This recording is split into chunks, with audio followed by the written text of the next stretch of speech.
Alright, hey everybody. So the experiment we're going to do today is we're going to change out the buffer spring in this gas blowback with an actual AR15 buffer spring to find out whether or not we get an improvement in rate of fire, function, and the feel of recoil.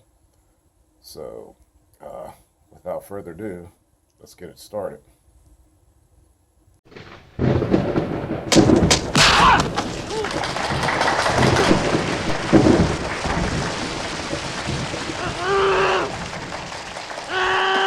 Actual AR15 buffer spring.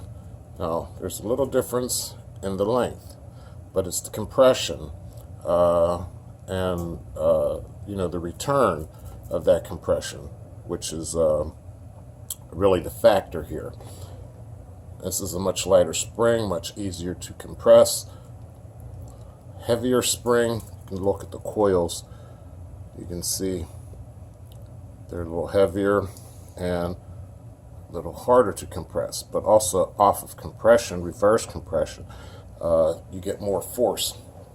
So I'm going to put this spring, the one from the actual AR15, inside the gas blowback, and then we're going to do a rate of fire on full auto test. Before I do that, one other thing I'd like to mention. Now, these S&Ts, unlike some of the higher end gas blowbacks, they come with a plastic buffer. It's really not a weight. There's no weight in there. It's just a kind of a plastic buffer head. Spring goes around it like this, and you really do not have to change the weight of your buffer. You can keep this plastic one, it's just fine, because the spring will increase your rate of fire on full auto. Alright. Okay, so right away, after I've put the actual AR15 spring in this gas blowback, right away you feel a much tighter, more realistic charging action. I mean, it almost feels pretty much like, one of my AR15s. So, yeah, that's already an improved function. But we're going to look at the rate of fire on full auto, because if you're familiar with these, you kind of get a lagging full auto. It's like a do-do-do-do-do-do-do-do-do-do. We're going to see if this rate of fire has picked up and how much recoil I'm feeling. Okay, so I'm going to be shooting that target on the wall you see in the distance there, and I just want you to listen to the sound of the gun. Now we're going to go on a semi first, just to see if it has any more kick. Yeah, it does feel a little more recoil there. Alright, we're going to do a full auto run on it and see how that feels. Yeah, it's definitely a much faster rate of fire. I did get a jam in there, so I'm going to clear that real quick and then run it again.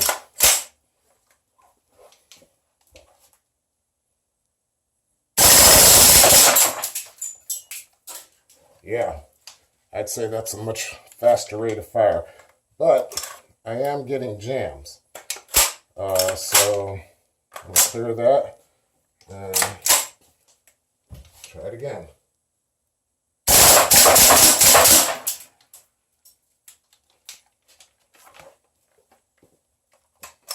Okay.